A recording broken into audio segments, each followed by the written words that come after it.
Okay, Assalamualaikum warahmatullahi wabarakatuh. Alright, so for today, kita akan sambung untuk standard 9 and standard 10. Okay, just a quick review and the slide I will give it to you later. Okay, for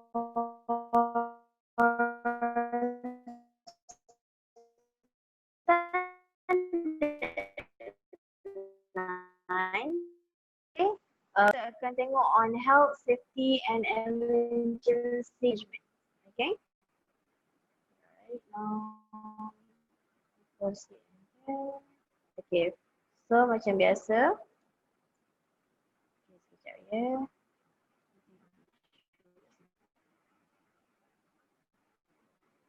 Okay. So we move into introduction. Alright. So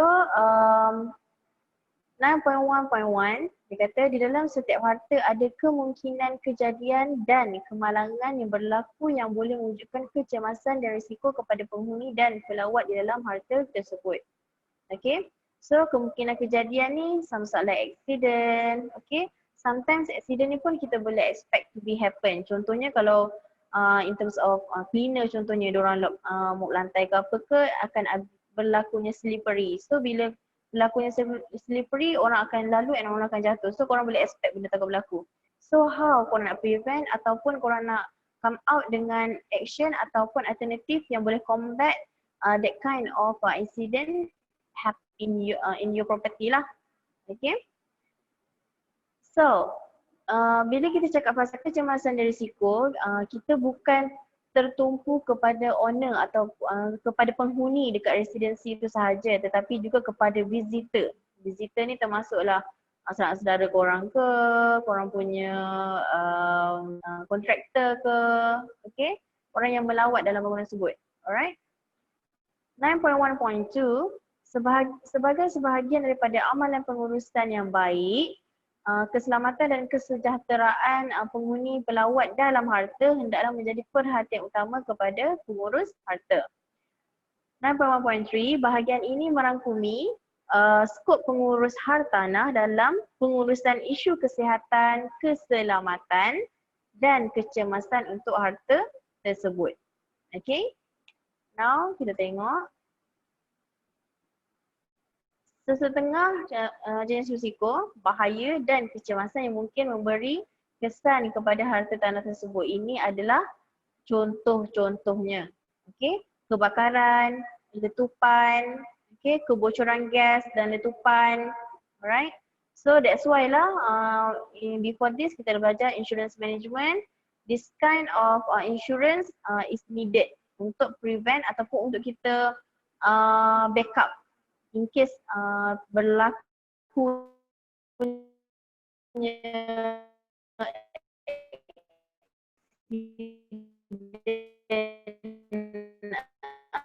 seperti alam which is unexpected, contohnya gempa bumi, tanah runtuh, banjir, ribut, dan kegagalan struktur, okay, kegagalan peralatan mechanical and electrical. That's why checking and maintenance regularly is important.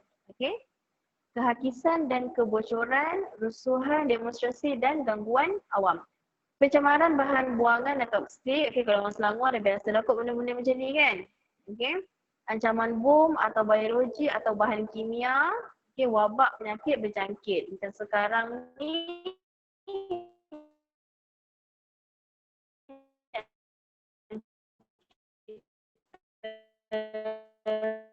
tengah hadapi daripada berlakunya atau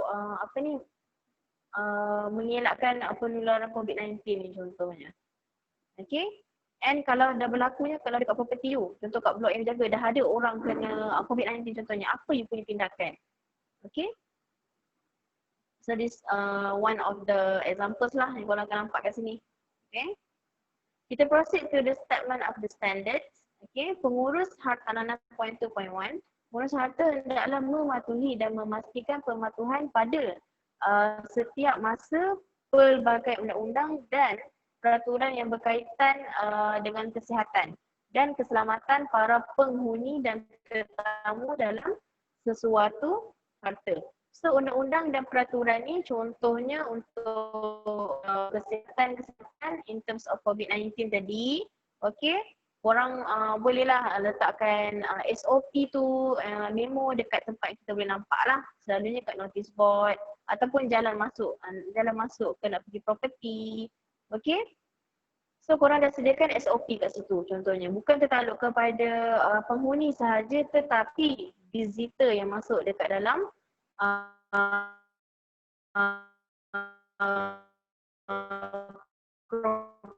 property tersebut. Dan again regularly lah of course. Okay. So next. Sorry. Okay.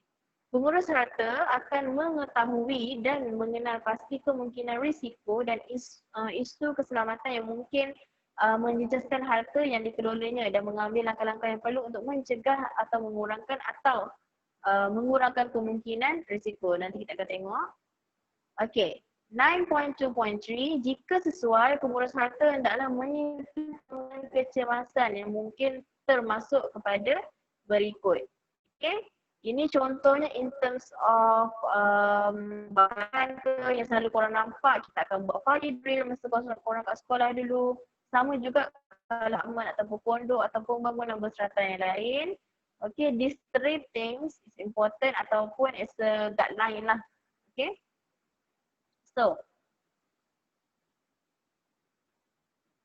okay, first bentukan pasukan respons kecemasan. Kedua, prosedur kecemasan dan pemindahan. Adalah dan latihan kecemasan dan pemindahan. Okay, kita akan tengok one by one. Okay, first sekali pembentukan pasukan respons kecemasan, which is in a team lah.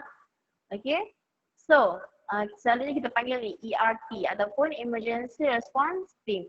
Okay, dia merupakan satu pasukan dalaman. Okay, satu pasukan dalaman yang ditubuhkan oleh sesebuah premis tertentu dalam usaha memantau serta menyelaraskan program-program berkaitan pencegahan dan keselamatan kebakaran. Contohnya orang-orang ni lah dia orang akan pergi training ataupun dia orang yang akan conduct training later on. Okay. So mereka ni terdiri daripada orang yang memang ada skill. So penubuhan pasukan ini adalah selaras dengan peruntukan di bawah Akta Kesihatan dan Keselamatan Pekerja OSHA. Okay, Occupational Safety Health and Act yang memastikan setiap premis yang mempunyai lebih dari 40 orang pekerja perlu menubuhkan satu pasukan yang bertanggungjawab terhadap aspek-aspek keselamatan, kebakaran dan kesihatan pekerja. Okey, kalau korang pernah kerja kat kilang contohnya, okey, memang ERT ni diadakan lah. Okey, selalunya setiap tahun tu 2 tahun tak saya. Okey.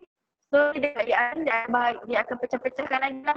Dia akan pecahkan bahagian orang yang mampu kebakaran, bahagian orang yang akan buat evacuation, bahagian orang yang akan melaporkan. Okay, so banyak lah sebenarnya. Okay, dia selaras lah dengan peruntukan OSHA ni. Alright, so perkara ini, this is important aspect lah dia buat sebab dia nak make sure setiap majikan dapat memahami tentang keperluan keselamatan di tempat kerja. Okey, khususnya bahaya-bahaya kebakaran dan persekitaran amnya. Okey, next. Okey, this is the step. Okey, rescue iaitu menyelamat. Strategi pertama yang dipertimbangkan oleh pasukan operasi di tempat kecemasan adalah menyelamat mangsa yang berada di dalam bahaya dan mengelakkan kemerbahayaan dari merebak kepada mangsa lain. Contoh korang dah nampak api kecil contohnya, dan kalau korang boleh gunakan pemadam api untuk padam, then it's okay, korang proceed.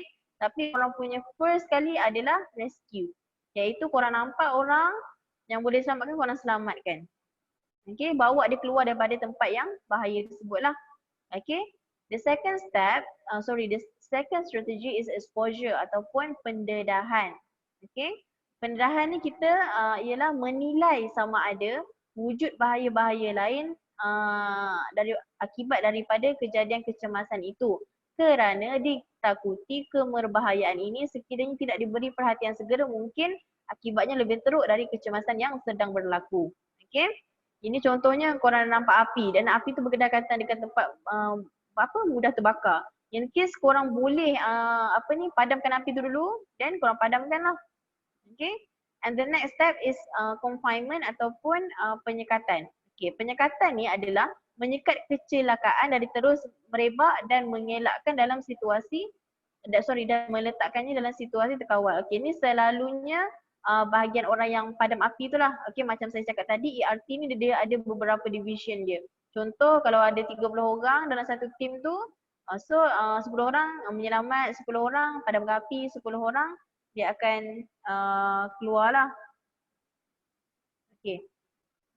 Alright, bahagian apa? Sorry, bahagian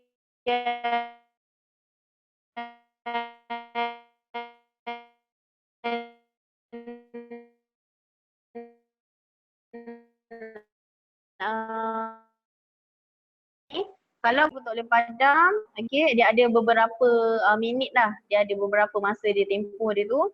Kalau tak boleh juga korang kena keluar daripada tempat tersebut. Maksudnya terus keluar daripada berlakunya orang kata apa tiba meletup ke and one of you tiba-tiba cedera ke, lagi membuatkan orang apa lagi bertambah-tambah kecelakaan lah kan.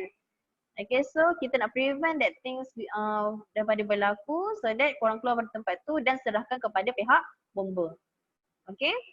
Extinguishment ni pemadaman lah, ni bahagian pemadaman tadi lah. Okay, sama juga kalau korang tak boleh nak buat, biarkan sahaja keluar daripada tempat tersebut. Okay, and then serahkan kepada pihak bomba.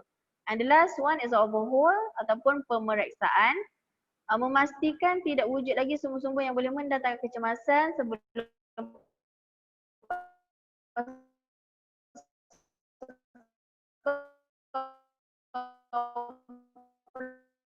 keselamatan adalah untuk menjamin keselamatan nyawa dan melindungi harta benda dan menjamin keselamatan pasukan penyelamat. Sehubungan itu, maka satu pasukan yang bertanggungjawab memantau serta mengawasi segala aktiviti berkaitan keselamatan kebakaran perlulah ditubuhkan bagi setiap premis. Okay. So this team ni tadi dia akan ada ni lah diorang meliputi skop tugas yang seberikut ni. Iaitu kajian risiko. Okay, diorang akan buat any kind of apa punca risiko tu boleh berlaku, then if that risiko happen, apa dia punya probability. Kalau berlaku, apa yang kita perlu buat? Okay, dia pernah ke berlaku? Okay, so diorang mengkaji benda-benda ni semua. Yang kedua adalah pelan contingency. Pelan contingency sekiranya berlakunya apa yang kita dah predict tadi, okay, korang dah come out dengan pelan contingency. Maksudnya korang dah tahu kat mana tempat evacuation, team mana yang akan bertindak untuk rescue, team mana. Okay, so everything dah kita divide kan, kita dah allocate kita punya teams. Okay. And the last, the third one is pengurusan peralatan kelengkapan. Okay, macam kita nak pergi ke medan perang but kita tak ada weapon. So, we need to make sure that our equipment, okay, contohnya pemadam api ke, kita punya loceng kecemasan, contohnya korang buat check up lah. Okay, korang akan buat maintenance. Okay, korang akan buat maintenance once a month, korang akan check is it function or not, ataupun dah rosak ke, okay, perlu membuat penggantian ke, okay. And the last one pengurusan personal and pasukan. So this one di based on nantilah korang dah divide dalam in a group siapa yang boleh menyelamat contohnya, yang orang dah ada skill, okay. Contoh kalau orang nak menyelamatkan orang contohnya kan, okay, korang akan bawa stretcher apa semua nanti, takkan yang nak bawa tu orang yang kurus-kurus yang tinggal tulang je. At least orang yang berisi sikit. Contohnya lah. Okay, maknanya dia ada kriteria dia dan ada skill dia yang kita boleh gunakan, kita evaluate dan kita letakkan dia dekat division yang tersebut. Okay. So untuk kajian risiko ni korang boleh baca sendiri nanti. Okay. This one dia under yang kedua ni prosedur kecemasan dan pemindahan. So yang 4 tadilah. Okay, dia ada kajian risiko. Korang boleh baca sendiri nanti. Okay. Kajian risiko and then maklumat pra-rancang. Okay, ni contoh-contohnya lah kesan yang mampu terjadi sekiranya berlaku kebakaran kecil atau besar.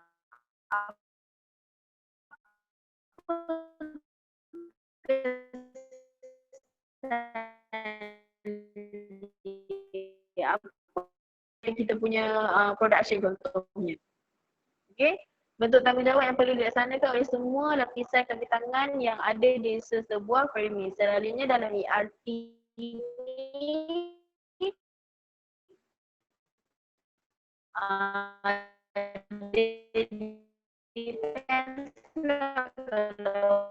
dia sakit ke dia boleh ganti dengan orang lain dengan syarat orang tu pun kena pergi training lah. Okay. So kau boleh baca semua ni lah. A lot actually. Okay. So plan contingency, okay. Dia merupakan satu maklumat bertulis. Okay, maklumat bertulis. Okay. Yang komprehensif bagi sesebuah premis dan persekitaran yang meliputi langkah-langkah keselamatan dan tindakan-tindakan yang perlu diambil sekiranya berlaku situasi kecemasan seperti kebakaran dan ini perlu dipahami dan diimplementasi kepada semua penghuni dalam sesebuah premis mengikut peranan dan tanggungjawab yang telah ditetapkan. Okay, simpelnya macam contoh. Dekat kalau korang naik tangga, korang pergi naik tangga rumah korang, contoh korang pergi naik kat 10 contohnya. And then korang akan nampak kat tangga tu ada laluan kecemasan. Okay.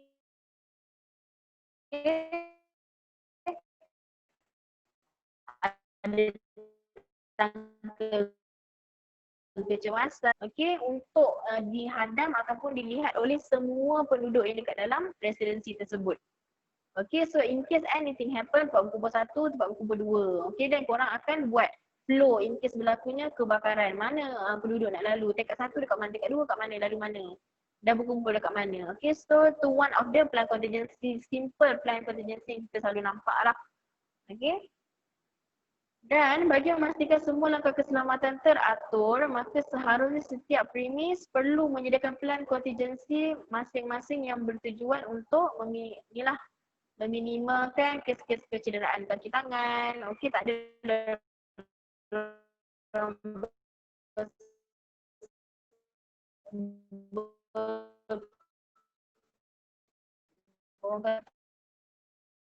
meminimalkan kerosakan, kemusnahan harta benda dan menentukan tiada gangguan terhadap persekitaran kerja dan mengurangkan pencemaran alam sekitar. Okey.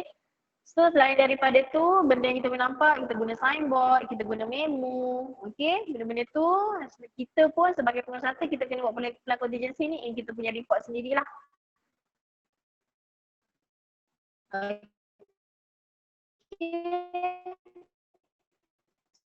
So bukan nanti kebakaran apa seterusnya yang dekat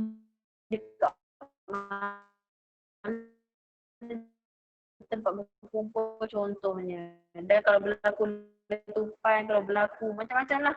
Okay, sekarang ni kalau korang jadi pengurata, korang boleh come out dengan a new thing lah, iaitu macam mana korang nak combat penularan COVID-19 dekat korang punya property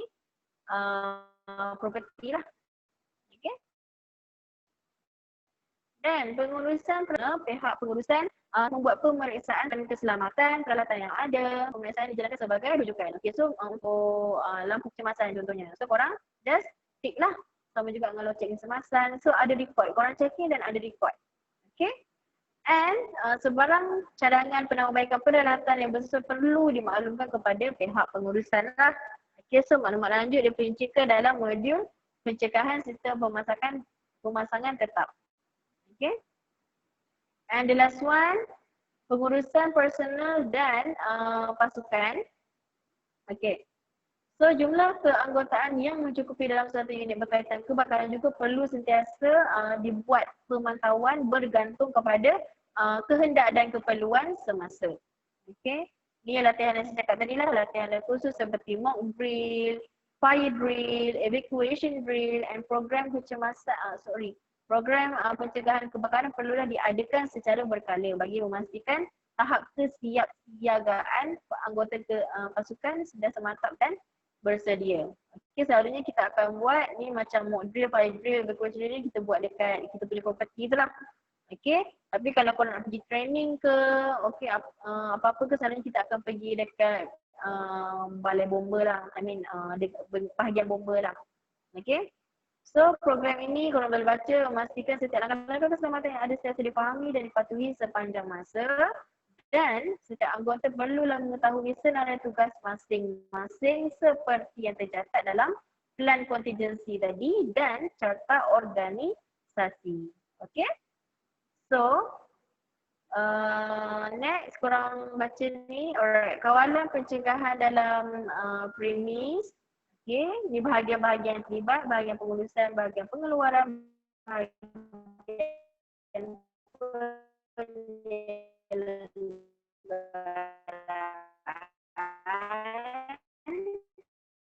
okay, saya rasa korang boleh baca je nanti. I'll just skip je. Rasa tak ada masalah yang ni. Okay, so the last one. Yang ni tadi kita kata. Yang the last one yang ni tadi kan. Sekejap. So, the last one menjalankan latihan kecil pun saya rasa korang boleh baca sebab korang selalunya biasa buat masa kat sekolah dulu, should be no problem lah. Okay, jadi sama-sama perkara yang harus dilakukan sebelum menjalani latihan pengungsian. Okay, sediakan plan lantai bagi premis. This one penting so that korang boleh tahu kat mana area yang boleh korang, mana tempat berkumpul. Okay, berapa jauh, apa ni, penghuni tu nak turun, nak pergi kat mana, semua tu penting. Mana tempat location tangga, okay. Mana tempat apa ni, ada fire extinguisher, okay, dan halangan-halangan yang ada, contohnya mesin, perabot dan seumpamanya. Okey, nombor 3, mengadakan petunjuk arah keluar. Ni signboard. Okey, setiap lokasi melalui lakaran plan lantai. Okey, ini selalu kalau korang nampak dia akan ada macam apa ni, dari laluan sini pergi ke sini, pergi dari blok ke blok. Maksudnya daripada blok dia akan tunjuk anak panah pergi ke tempat berkumpul kat mana. Okey, tu bahagian tu korang lah yang kena buat. Okey. Pamerkan balai kecemasan kebakaran bagi sesebuah premis dan nombor talian kecemasan balai bomba dan penyelamat yang berhampiran. Ini selalu dekat kita punya notice board. Okey, ataupun tempat laluan yang orang biasa nampak, selalunya kat tangga. Notice board pun selalunya kat tangga, dekat ground floor, selalu dah nampak dekat situ. Okey. So, balai kecemasan adalah sedi kemas kereta takluk kepada perubahan semasa. Okey, dan seterusnya. Korang bacalah. Okay, so explanation dia adalah berhemat untuk pengurus hartanah untuk membangunkan program keselamatan dan keselamatan yang memenuhi keperluan pelanggan dan penghuni.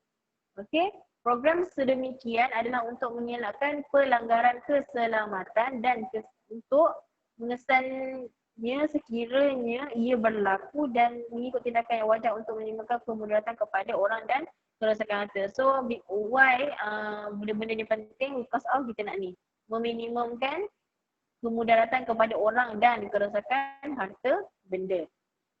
Okay. So adalah penting pengurus harta memastikan harta di bawah jagaannya memenuhi kehendak Jabatan Keselamatan dan Kesihatan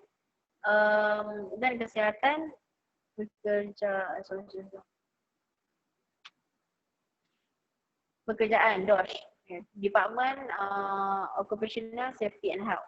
Okay, Akta Kesihatan Keselamatan Pekerjaan 1994, OSHA dan lain-lain akta yang berkaitan lah. Okay, selalunya kita under OSHA lah, kita gunakan act ni. Alright, so bila korang dengar OSHA ke DOSH ke, korang automatically ingat dia berkaitan dengan kesihatan dan keselamatan pekerja. Okay, pekerjaan, sorry. So dia akan memastikan kerja-kerja penguatkuasaan dan promosi menyeluruh bahawa majikan dan pekerja sentiasa mengamalkan budaya kerja yang selamat dan sihat. Okay. Serta mematuhi undang-undang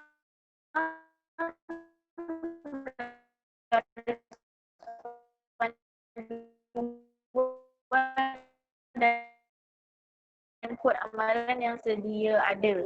So, OSHA juga menyediakan kerangka perundangan untuk menjamin keselamatan, kaki tangan keselamatan. Okay, boleh guide ke, okay, which is additional ni lah. Okay, next, panduan. Okay, ni korang boleh refer, ni korang just baca, go through sahaja. Alright, this one pun sama. So, sindrom bangunan sakit, okay.